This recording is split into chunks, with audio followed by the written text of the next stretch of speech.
코로나19 신규 확진자가 전날보다 200명 넘게 줄었지만 47일 연속 4자릿수를 기록하는 등 확산세가 이어지고 있습니다. 이런 가운데 시설 폐쇄 결정을 받은 서울 성북구 사랑제일교회 교인들이 오늘 광화문 주변에서 예배를 진행했습니다. 코로나19 상황과 관련 사건 사고, 이용혁 건국대 경찰학과 교수, 김성훈 변호사 두 분과 함께 이야기 나눠보겠습니다. 어서 오십시오. 안녕하세요. 자, 오늘 신규 확진자 1,628명입니다. 어제보다 200명 정도 줄기는 했습니다만 이게 검사 건수가 그만큼 줄어들었기 때문으로 봐야겠죠. 네, 아무래도 주말 효과가 아닌가 이렇게 생각이 듭니다. 네. 검사 건수가 줄다 보니까 확진자 수도 이제 줄었기 때문에요. 또 지금까지 그 추세로 봐서는 사실상 2,000명대의 확진자 수준이 계속 진행되는 상태가 아닌가, 꺾여지지 않는 이런 추세인 것 같습니다. 예. 그러다 보니까 사실 가장 문제가 될 수 있는 점이 위중증 환자가 지금 비례해서 증가하고 있다.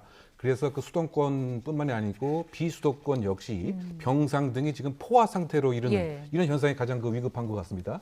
그렇다 본다면 지금까지 했던 방역의 패러다임의 전환이 필요하지 않느냐 이런 논의도 정부로부터 시작이 되는 것 같습니다. 지금까지는 추적하고 검사하고 격리하는 것이었는데 이것으로는 이제 한계가 있지 않겠느냐.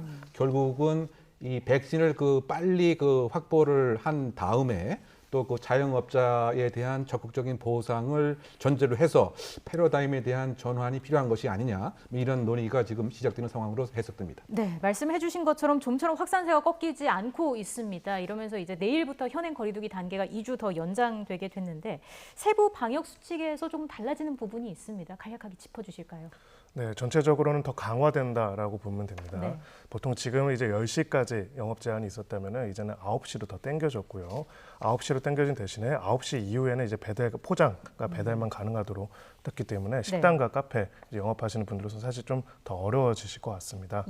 그리고 이제 백신의 접종을 완료한 경우 이제 2인 이하, 6시 이후에 2인 이하만 모일 수 있는 것들은 동일하게 유지가 되는데 백신 접종 완료자가 있는 경우에는 그 사람들은 4인까지 가능하도록 관련된 내용들이 바뀌었고요. 또 부산 같은 경우에는 지금 코로나 상황이 굉장히 심각하면서 100명 이상의 이제 확진자가 계속 나오고 있기 때문에 4단계로 상향이 됐다. 이렇게 정리할 수가 있습니다. 자, 이런 상황에서 전광훈 목사가 이끄는 사랑제일교회 신도들이 오늘 오전에 광화문 주변에서 주일 예배를 진행을 했습니다. 일단 교회 측은 신도들이 걸으면서 유튜브로 예배에 참석하는 방식이라서 문제가 없다라는 이야기를 하고 있는데 방역수칙 위반 소지는 없겠습니까? 네, 그뿐만이 아니고 현재 광화문에서 경찰과 일정한 대치도 이루어지고 있는 상황으로 생각이 됩니다.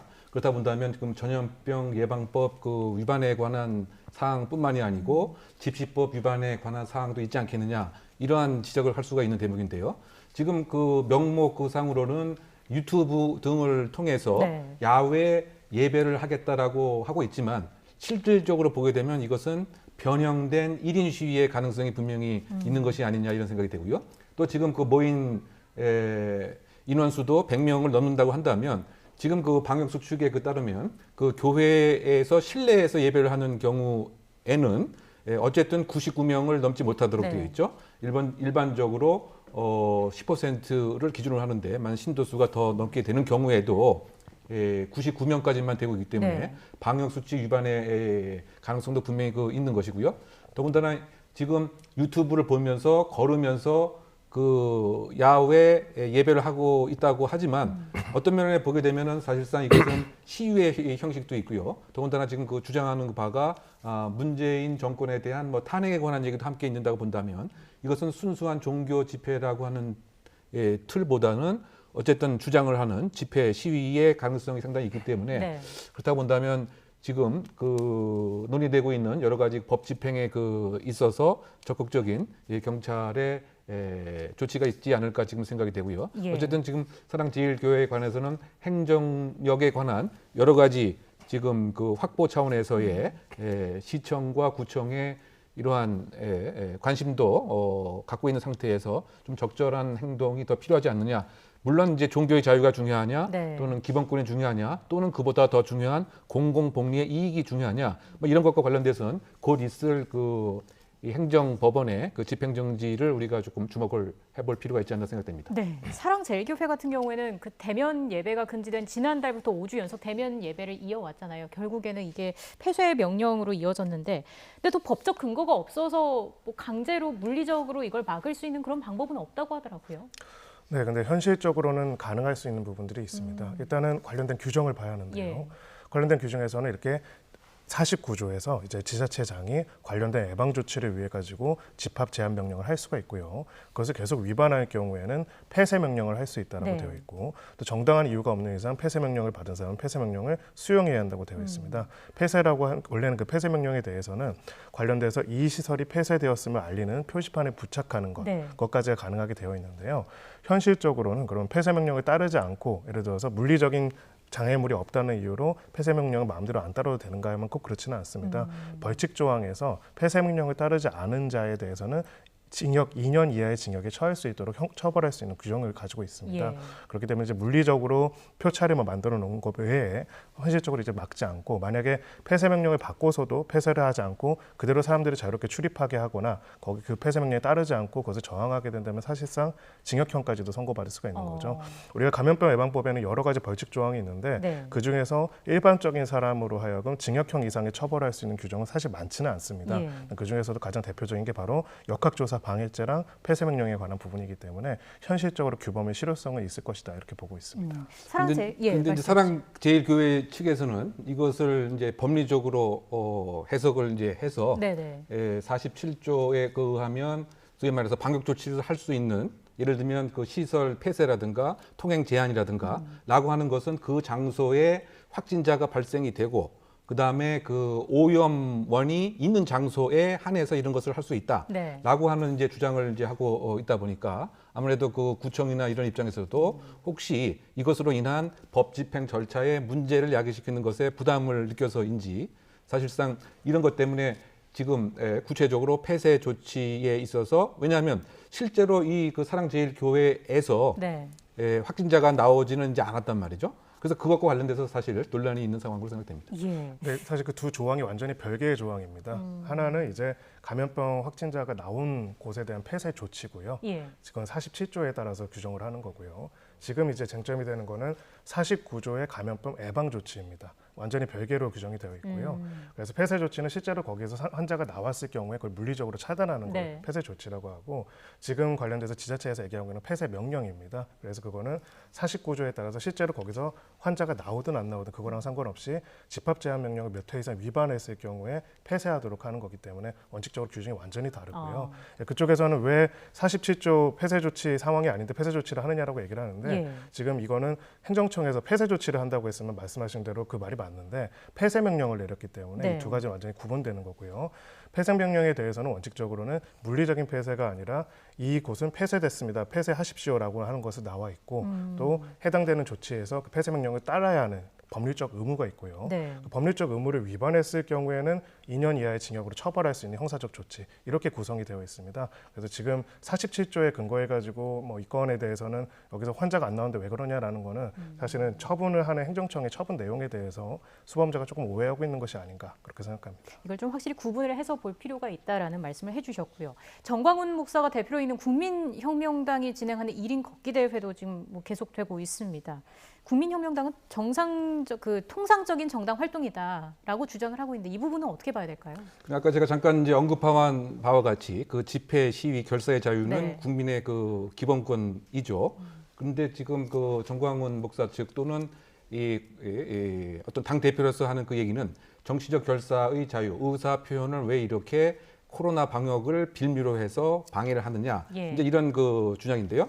그런데 어쨌든 그 1인 시위는 이제 그 가능한 것이죠. 그래서 그 정광훈 목사 그 자체도 1인 시위의 형식을 그 띠면서, 즉 2m 간격을 유지한다든가 또는 일정한 이 시간을 분산을 시킨다든가 이런 식으로 나름대로 이제 노력을 하고 있다고는 할까요? 그런데 형식적인 면에서는 그렇지만 실질을 들여다게 보면 형식은 1인 시위지만 전체적인 실질은 사실상 이제 그 정광훈 목사가 나름대로 주도자가 되고 거기에 참여하는 사람들의 공동적인 목적과 소속감이 있는 상태라 본다면 이것은 변형되었을 뿐 사실 그 집회 그 시위인 거죠. 그러면 집회 시위에 관련된 일련의 그 요건들, 예를 들면 신고를 한다든가 또는 이런 절차를 지켜야 되는데 그렇지 않았기 때문에 사실은 집시법 위반에 관한 이제 소지가 분명히 있는 이런 상황인 것이고요. 예. 또 물론 이제 그 종교적인 목적도 있지만 공익이라고 하는 차원에서 보게 된다면 지금까지 나왔던 여러 가지 행정법원의 소위 말해 집행정지를 인용하지 않았던 논리 자체가 결국은 공공복리라고 하는 이런 중요한 전염병 예방의 이 이익 자체가 소위 말해서 지금 집회 시위의 개인의 기본권보다는 더 중요한 것으로 판단을 한다. 뭐 이런 입장이기 때문에 결국은 지금 형식이냐 실질이냐를 따져봐서 사실은 이것은 변형된 1인 시위이다 이렇게 평가할 수 있는 상황으로 보입니다. 네, 방역 관계자들도 이번 예배가 가져올 영향에 촉각을 곤두세우고 있을 겁니다. 인제대 서울백병원 가정의학과 김경우 교수 연결해서 코로나19 상황보다 좀 자세히 알아보겠습니다. 자, 교수님 나와 계시죠? 네, 안녕하세요. 네, 현재 코로나19 상황 어떻게 좀 진단하고 계십니까? 네, 아마도 이제 이번 주 평균 신규 확진자 수는 지난주와 비슷한 규모를 보이거나 약간 감소할 것으로 보이는데요. 네. 델타 변이의 이제 빠른 전파력과 높은 전염력 때문에 신규 확진자 수는 언제든지 갑자기 큰 폭으로 증가할 수가 있고 또 한번 증가하면 감소세로 꺾기 어려운 점이 있는데요. 특히 이제 지난 8.15 연휴와 이제 휴가 기간에 확진자 접촉하셨던 분들이 다음 주 확진자 증가세 통계로 이어질 것으로 좀 우려되는데요. 최근 이제 2,000명대 확진자가 연이어 발생하면서 역학조사가 어려워진다던가 또 방역망 이외에 감염이 증가한다던가 하는 방역 위험 관리 지표가 낮아지고 있고 또 병상이나 장비, 의료 인력의 어떤 대응 체계, 여력도 많이 줄고 있는 상황에서 만약에 다음 주에 확진자 증가세가 큰 폭으로 이어진다면 앞으로 당분간 좀 어려운 상황을 맞이할 수도 있겠다라는 우려가 드는데 이제 한편으로는 많은 국민들께서 지금 적극적으로 접종 예약에 참여해주고 계시고 네. 또 접종 속도가 빨라지고 있어서 만약 다음 한 2주 정도만이라도 확진자 증가세가 없고 현재 의료 대응 체계를 유지할 수 있다면 감염 재생산 지수도 1 이하로 낮출 수 있는 확진자 감소세 기대도 가능할 것 같습니다. 상황을 좀 더 지켜봐야 할 것 같다 말씀을 해주신 건데 우려스러운 게 사망자가 또 증가하고 있다는 점입니다. 어떤 대책이 필요하겠습니까? 네, 일단 다양한 연령층에서 사망자가 증가하고 있는데요. 우선 고령층 어르신 같은 경우에는 아무래도 집단으로 생활하시는 분들이 감염 위험이 높아지고 있어서 이분들에 대한 보호 대책을 좀 한시적으로 강화를 해야 되겠고 또 아직 접종을 안 맞으신 60대 이상 어르신들이 계신데 또 적극적으로 예약을 하실 수 있고 맞을 수 있도록 좀 도와드려야 되겠고요. 예. 그리고 특히 고령층 어르신 요양원, 요양병원에 계시는 분들, 또 이분들을 돌보시는 분들과 같이 우리가 추가 접종, 부스터샷에 우선 접종 대상자를 좀 미리 선정해서 한 45만 명이라도 먼저 접종을 해서 특히 지역사회 감염 위험이 높은 지역에 고위험군에 대해서 추가 접종, 3차 접종을 하는 것도 좀 조기에 검토하는 것이 좀 필요할 것 같고요.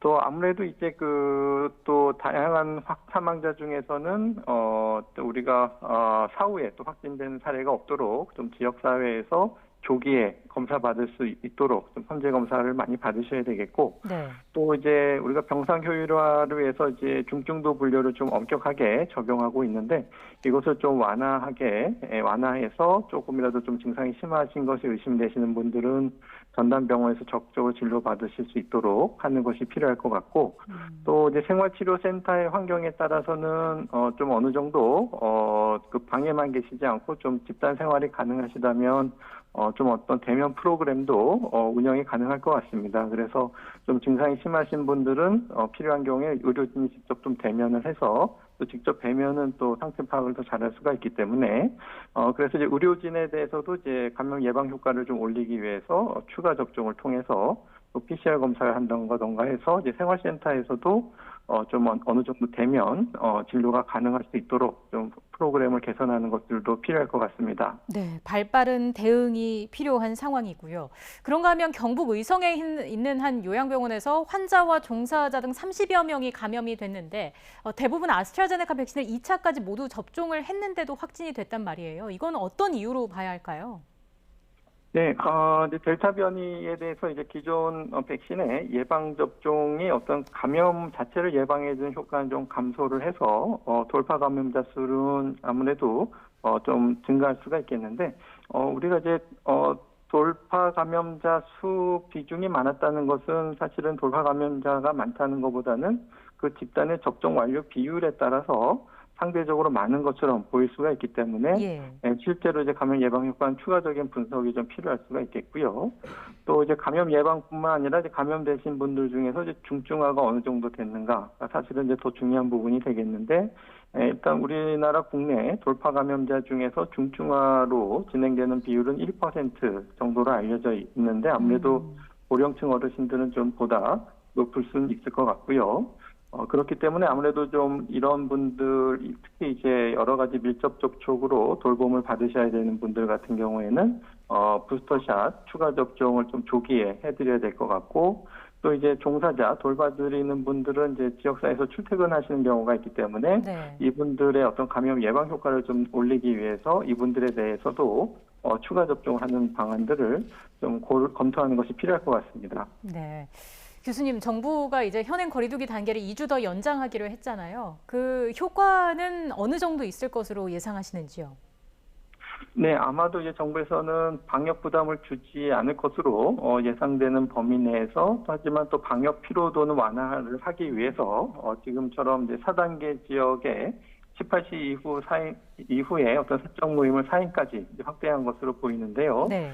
지금 조치가 이제 현 확진자 증가세를 감소세로 바로 전환하기는 쉽지는 않을 것 같고 현재를 유지할 수는 있을 것 같은데 보다 조금 더 강력한 조치를 한다면 이러한 식당이나 카페, 다중이용 시설을 미접종자는 조금 더 이용 제한을 조금 더 두는 것이 어땠을까 하는 개인적인 생각이 있고요. 하지만 이제 최근 접종 속도 증가가 이제 어떤 영향을 줄지 물론 아직은 1차 접종이고 접종 후에 시간 경과가 필요하지만 만약에 어느 정도 집단 면역력 증가로 작용했다면 지금 사회적 거리두기를 통해서 감염 재생산 지수를 낮출 수 있을 것도 좀 기대해 볼 수 있을 것 같습니다. 네. 교수님, 앞서서 백신 접종의 중요성도 강조를 해주셨는데 어제 1차 접종률이 50%를 돌파했습니다. 문재인 대통령이 예상보다 빠른 속도다 이렇게 의미를 부여했는데 어떻게 보십니까? 네, 그 일부 해외 선진국과 비교했을 때 이제 우리나라 국민분들의 접종 참여율이 매우 높은 것에 큰 의미가 있다고 생각하고요. 네. 다만 이제 백신이 조금 일찍 확보되었더라면 다시 한번 우리나라가 이제 전 세계에 방역 선진국 위상을 한번 좀 보여줄 수 있었지 않을까 하는 아쉬움이 남습니다만은 남은 기간 동안 많은 국민들께서 좀 안정되고 순조로운 접종을 통해서 우리가 집단 면역력을 키워서 확진자 규모도 줄이고 또 지금 한계에 다다른 의료 대응 체계에서 이제 수고하시는 분들과 또 이제 모든 국민들께 좀 어느 정도 휴식과 또 일상을 회복하는 날이 백신 접종을 통해서 빨리 오기를 좀 기대해 봅니다. 네, 지금 저희가 그래픽으로 먼저 좀 보내드리고 있는데 정부가 10월 첫 주에는 접종 완료율을 50%까지 끌어올린다는 계획이고요. 10월 초 정도에는 방역 대책을 근본적으로 수정해서 위중증 환자나 사망률 위주로 관리하는 위드 코로나 전략을 세울 수 있다고 밝혔거든요. 충분히 가능하다고 보시는지요? 네, 일단은 그 위드 코로나 전략이라는 것이 아직은 조금 좀 모호한 부분이 있어서 예. 물론 이제 그것이 이제 아무래도 계속되는 변이 바이러스 출현 때문에 코로나 바이러스와 이제 공존할 수밖에 없으니까 새로운 위드 코로나 전략을 세워야 한다라고 되어 있는데 그게 구체적으로 이제 어떤 것인지 그리고 현재 하고 있는 어떤 방역 지침과 구체적으로 어떤 차이가 있는지는 조금 더 논의돼야 할 부분이 많아 보이고 예. 또 이제 구체적인 방안은 아무래도 이제 접종률이 높아졌을 때 실제 우리나라나 전 세계의 감염 상황이 어떻게 바뀌는지 이런 것들도 좀 과학적인 데이터를 가지고 검토할 부분이 많이 남은 것으로 보이는데요. 네. 아무래도 이런 위중증 환자와 사망률 자체는 어떤 인구의 특성이라든지 또 접종 여부에 따라서 차이가 많이 날 텐데 접종을 안 하는 분들을 이제 어떻게 위드 코로나에서 정책에서 보호할 것인지 그리고 위중증이나 사망률이 높진 않다고 해도 이제 감염 자체로 인해서 건강이나 삶의 질에 어떤 영향을 미치는지 추가적인 사회적인 의료 비용 같은 것이 어떻게 추가되는지 이런 것들을 평가해 봐야 될 것 같고요. 또 위드 코로나도 단계별로 도입하는 과정이 필요할 것으로 보이는데 그 단계 조정 기준은 이제 어떻게 잡을 것인가? 위중증과 사망률은 이제 우리가 이제 발생한 다음에 한참 후에 나타나는 지표이기 때문에 조기에 우리가 모니터링하는 지표로는 적합하지 않을 것 같고요. 그리고 이제 예방접종을 이제 많이 하셨는데 돌파 감염 중에서 대부분은 위중증으로 가진 않지만 일부 분에서 이제 고위험으로 갈 수 있는 분들을 우리가 네. 어떻게 선택적으로 선택해서 미리 부스터샷 추가 접종을 할 수 있을 것인가. 이런 구체적인 논의가 앞으로 좀 많이 필요할 것으로 생각이 됩니다. 네, 위드 코로나까지 많은 논의가 필요하다는 말씀까지 들어봤습니다. 교수님 말씀 여기까지 듣겠습니다. 김경우 서울백병원 가정의학과 교수였습니다. 교수님 감사합니다. 네, 감사합니다. 네, 의료 전문가의 목소리까지 듣고 왔습니다. 코로나19 확산이 계속되면서 방역 피로감이 커지기 때문일까요? 최근 방역 위반 사례가 또 속출하고 있는데요. 경찰이 지난 목요일부터 이틀 동안 서울 전역에서 집합금지 명령을 어긴 유흥업소들을 집중 단속했습니다. 대담 이어가기 전에 김웅래 기자의 리포트로 단속 현장 먼저 보고 오겠습니다. 서울 강남에 있는 유흥업소. 지금까지 단속에 걸린 업소들처럼 1층 출입문은 굳게 잠겨 있습니다. 지하 출입문을 강제로 열어보니 역시 성업 중입니다. 서울 특별시경찰청 풍속수사팀 단속 나왔습니다. 안에 계세요. 들어가세요. 업소 복도에서 갑자기 들이닥친 경찰에 딱 걸린 여성 종업원들과 손님들. 경찰은 차례차례 방문을 열며 단속을 시작합니다. 안녕하세요. 저 서울지방청 풍속수사팀 나왔습니다. 잠깐만 계세요. 손님들은 그 자리에 얼어붙었고 여성 종업원들은 당황한 듯 멀뚱멀뚱 단속반을 쳐다보거나 손이나 머리카락으로 얼굴을 가립니다. 자, 무려 359명이 적발이 됐다고 합니다. 변호사님, 단속된 이들은 어떤 처벌을 받게 될까요? 네, 일단은 업주 그리고 이용자 이렇게 나눠서 볼 수 있습니다. 물론 이제 법 적용을 좀 더 어떻게 엄격하게 하는지에 따라 달라질 수는 네. 있는데요.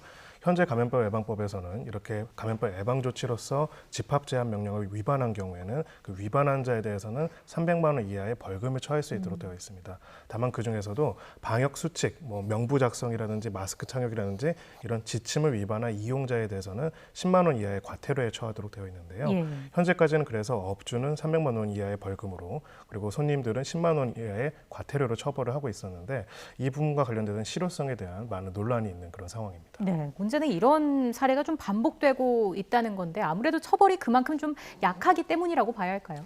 네, 아무래도 그런 면이 좀 있는 것 같습니다. 그 손님 같은 경우에는 이제 과태료 10만 원에 고작 불과하기 때문에 그러다 보니까 지금 그 경찰이 공개적으로 단속을 하겠다고 미리 예고를 함에도 불구하고 네. 저 현장을 봤더니 마치 첩보 영화를 방불케 할 정도로 벙커가 있고 비밀문이 있고 심지어 그 옥상으로 가는 이런 상황입니다. 그래서 그 시민들이 주장하는 것이 좀 그 유흥 좀 그만해라 뭐 이런 얘기까지 그 나올 정도로 어떻게 본다면 처벌도 사실은 필요한데 어떻게 네. 본다면 지금 교양 시민의 이 자격을 의심케 하는 이런 상황이 아닌가 이런 생각이 듭니다.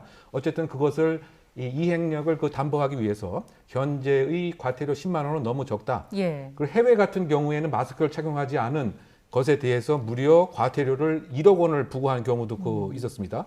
또 국내에도 여러 가지 행정법규에 따라서 뭐 100만 원의 과태료를 부과하는 이런 사례도 있기 때문에 이행 강제력의 이행력 그 확보는 본인에게 오는 이 불이익이 그 확실하고 어느 정도 영향력이 그 있어야 하기 때문에 말이죠. 예. 더군다나 최근에는 이런 그 업소에서 과태료 10만 원을 대신 내주겠다 뭐 이런 얘기까지 하는 이런 그 상황입니다. 어쨌든 이른바 그 범죄의 제지력, 억지력을 위해서는 지금 불이익에 대한 강도, 과태료를 대폭 상향 조정할 필요가 있지 않나 생각이 드는데 네. 이것보다 더 중요한 것은 교양 시민으로서의 스스로 한번 성찰을 해보는 이런 자세가 더 중요하지 않나 이런 생각도 많이 해봅니다. 양심도 중요하다라는 말씀 해주셨고요. 코로나 관련 내용 여기까지 짚어보고요. 주제를 좀 바꿔보겠습니다.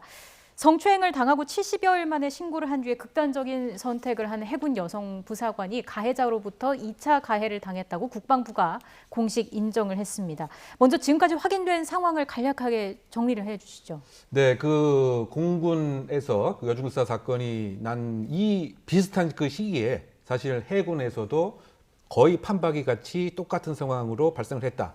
그래서 일단 5월 27일 날 그 한 섬에서 네. 이 그 피해 여중사가 주임 상사, 직권 상사로부터 성추행을 당하게 되었습니다. 예. 뭐 방송에서 좀 민망합니다만 어쨌든 그대로 그 상황을 전달하게 되면 손금을 봐준다고 하는 뭐 이런 상황에서 손을 이제 만지든가 하면 이른바 그 헤드로까지 이제 하기도 하고요. 그러고 나서 사실은 또 이것을 무마시키기 위해서 그 다음 날 또 이 짧은 시간 안에 다시 술자리로 그 불러내서 회유와 종용을 하는 이런 상태가 있었습니다. 네. 심지어 그 막말도 서슴지 안 했던 거죠. 술을 따르지 않으니까 말을 그대로 옮기면 3년간 재수가 없다 뭐 이런 얘기까지도 했고요. 네. 어쨌든 그 주임 상사에게 보고를 했지만 주임 상사 역시 이것을 숨겼고 말이죠. 그리고 나서 부대장에게 얘기를 했습니다만 그 시점이 8월 7일입니다. 그리고 나서 8월 9일 날 격리가 이루어졌지만 네. 무려 2달 동안 아무런 일이 없었던 것처럼 2차 가해가 계속 지적이 되고요. 결국 이와 같은 2차 가해를 못 견뎠다고 볼 수밖에 없죠. 그래서 극단적인 선택을 한 상태에서 숙소에서 8월 12일 날 이 피해 하사가 발견된 이런 내용입니다. 예, 사실상 피해자 보호가 이루어지지 못하고 있는 상황인데 뭐가 가장 큰 문제인 건지 그리고 이번 사건 어느 선까지 책임을 져야 한다고 보시는지까지 마지막으로 말씀을 해주시죠. 네, 저는 섬에 문제가 있다고 생각을 합니다. 한마디로 지금까지 우리가 지금 이번에 사태에 이를 때까지 수년 동안 계속 반복되었습니다. 네. 2017년도 그렇고요. 또 공군 여중사 사망 사건도 그렇고요. 계속 개선을 한다고 했는데 군대라는 섬 하나 안에서 절차들이 이루어지는 것들이 제대로 이루어지지 못하고 제대로 된 해결이 못 되고 마치 고립되어 있는 것처럼 그 안에서만 머물게 되는 이상 네. 2차 가해라든지 제대로 된 처리가 굉장히 어렵고요. 제도도 문제지만 또 사람도 문제입니다. 사람들이 한꺼번에 바뀌지는 않거든요. 제도만 바꾼다고 해서 바꿀 수는 없습니다. 그래서 가장 구조적으로는 이 초기 단계 피해를 인지하고 피해를 회복하기 위해서 피해를 신고하기 위한 단계부터 바로 민간 전문가들이 참여할 수 있는 구조를 만들어서 이 문제를 군내 문제가 아니라 군 내에서 피해를 당한 문제로서 피해자를 보호할 수 있는 외부의 손길을 바로 제공할 수 있는 구조로 바뀌어야 하는 것 같고요. 그래서 이제 민간군 합동위원회도 만들어졌는데 사실 네. 아직은 굉장히 갈 길이 먼 것 같습니다. 그래서 그런 제도적인 개선들이 꼭 이루어져야 할 것 같고요. 이분 관련된 책임은 일단 법률적으로는 3가지 혐의로 일단 구성이 되고 있습니다. 예. 강제추행을 직접 담당한 강제추행 혜태는 군인에 대한 강제추행으로서 입건이 된 상태고요. 또 중요한 거는 계속 2차 가해가 벌어지는 양상을 보면은 신고를 하거나 피해 사실을 이야기를 하게 되면은 그것이 정상적인 절차에 따라서 피해자 보호를 위해서 시스템이 짜여져서 가는 것이 아니라 그 이야기를 들은 사람들이 오히려 가해자와 소통을 해가지고 2차 가해를 하거나 그것까지는 아니더라도 그 비밀 유지를 제대로 안 하는 상태에서 오히려 신고를 한 사람이 조직을 공격한 사람으로서 고립되는 것들이 있습니다. 이런 부분들에 대한 처책이 엄격하게 지켜질 수 있어야 하고요. 무엇보다 피해가 발생했을 때 피해 사실을 바로바로 알려가지고 도움을 받을 수 있는 외부의 조력을 받을 수 있는 구조. 군 내의 조력이 아니라 외부의 조력, 군 내에 권력이 미칠 수 없는 조력이 이루어질 수 있는 구조를 꼭 만들 필요가 있다 이렇게 생각합니다. 재발 방지를 위해서 확실한 대책이 좀 필요한 상황입니다. 오늘 두 분 말씀 여기까지 듣겠습니다. 이용혁 건국대 경찰학과 교수, 김성훈 변호사와 함께했습니다. 고맙습니다.